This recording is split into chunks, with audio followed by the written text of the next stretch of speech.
Friends మీకు ఒకటి చూపిస్తున్నాను. ఇప్పుడు నేను ఈ కవర్ ఇప్పుతున్నాను.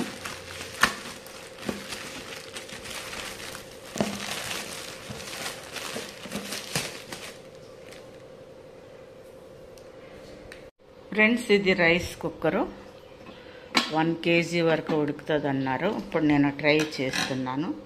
గంజి వంచేటప్పుడు ఈ లాక్స్ మనకి సపోర్ట్గా ఉంటాయని. వేరే గిన్నెల్లో ఉన్నాయి కానీ గంజి ఉంచేటప్పుడు కొన్నిసార్లు చేతి మీద పడిపోతుంది, జారిపోతున్నాయి. అందుకని ఇది తీసుకున్నాను నేను. వీళ్ళ గిన్నెలు అయితే బాగానే ఉన్నాయి, ట్రై ప్లే కదా. సో చూద్దామండి. చాలామంది ఈ మధ్యన వాడుతున్నారు కదా, నేను కూడా తీసుకున్నాను. దీని ఉపయోగాలు మనకు ఉన్నప్పుడు, మనం వంట చేసేటప్పుడు చేతులు కాలకుండా కన్వీనియంట్గా ఉన్నప్పుడు, అంతకంటే మనకి ఏం కావాలండి. అందుకనే ఇది తీసుకున్నాను. దీనికి వారంటీ కూడా ఇస్తున్నారు, అవి జాగ్రత్తగా పెట్టుకోవచ్చు. ఇండస్ వాళ్ళేది. ఇది నేను ప్రమోషన్ ఛానల్ అయితే కాదు. మీరు అందరూ అడుగుతారు చాలామంది, ఎంత రేట్ ఎంత, అదెంత ఇదెంత అని. దీన్ని చూసుకుని మీరు ఇండస్ వ్యాలీకి వెళ్ళి ఆ సైట్లో వెతుక్కుంటే మీకు కావాల్సిన గిన్నెలు వస్తాయి, దాన్ని కొనుక్కోవచ్చండి. ఫ్రెండ్స్ ఇది ట్రిపుల్ పోడ్ రైస్ కుక్కరు. అన్నం వండేటప్పుడు కొంచెం ప్రాబ్లం అవుతుంది గంజి వంచడానికి. ఈ మధ్యన గంజి ఉంచుకుని తినమంటున్నారు కదా. వేరే గిన్నెలు ఉన్నాయి కానీ ఆ గిన్నెలతో వండుతుంటే వేరే మూత పెట్టినప్పుడు చేతుల మీద పడుతుంది. ఇది రీసెంట్గా ఇచ్చారు కదా, ఇది తీసుకున్నానండి నేను.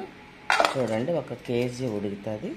సో దీన్ని మనం ఇట్లా పెట్టుకొని దీన్ని ఇట్లా లాక్ చేసుకుని అంటే అప్పుడు ఊడిపోకుండా ఉంటుంది. ఈ గంజి వచ్చేది మన ముందు ఇట్లా ఉండి, సో ఇట్లా గంజి వంచుకుంటానికి మనకు ఉపయోగపడుతుంది. దీన్ని అన్నం వండి చూపిస్తాను నేను. నేను చెప్పేది ఒకటే, మీకు ప్రమోషనల్ ఛానల్ కాదండి. నేను కొనుక్కున్నాయి, దానివల్ల ఉపయోగం ఉన్నాయి మాత్రమే మీకు పెడుతున్నాను. వీళ్ళైతే చూడండి, ఇది ఇండస్ వ్యాలీ నుంచి ట్రై ప్లే మెథడ్. ఇది స్టీల్నెస్ స్టీలు ఇది. సో హోల్స్ కూడా ఇట్లా ఉన్నాయి. దీనివల్ల ఇటువరకు చిన్నప్పుడు వండేటప్పుడు దీనికి ఒక జాలిలాగా వచ్చేది, దాన్ని ఏదో అనేవాళ్ళు, గుర్తు రావట్లేదు, మా నాన్నమ్మ వండేది. దాన్ని పెట్టి అప్పుడు వంట చేసేవాళ్ళు. ఇట్లా ఉంచితే జల్లెడలాగా ఇట్లా ఉంచితే అసలు పడేది కాదన్నమాట. దానికి ఎట్లాగా 1 గంటకి సపోర్ట్ చేస్తే, సో ఇట్లా గంటకి సపోర్ట్ చేస్తే సో అట్లా ఉంటుందండి ఇది. దీన్ని మీకు వంట చేసి చూపిస్తాను ఇప్పుడు. ఫ్రెండ్స్ ఇది రైస్ కుక్కరు ఇండస్ వ్యాలీది. సో దీని పక్కన ఇట్లా హోల్స్ ఉన్నాయి చూడండి.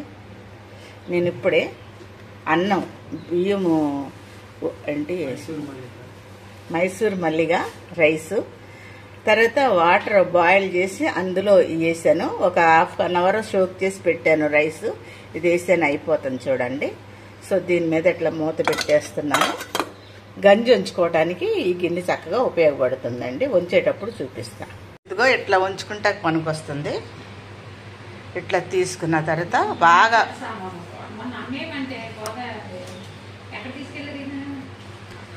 బాగా ఉడికితేనేమో ఇట్లా ఉంచేసుకోవచ్చు. కొంచెం మనకు లాస్ట్లో ఇది అవ్వాలంటే పలుకుందనుకుంటే తీసి మళ్ళీ మనం స్టవ్ మీద పెట్టుకోవచ్చండి.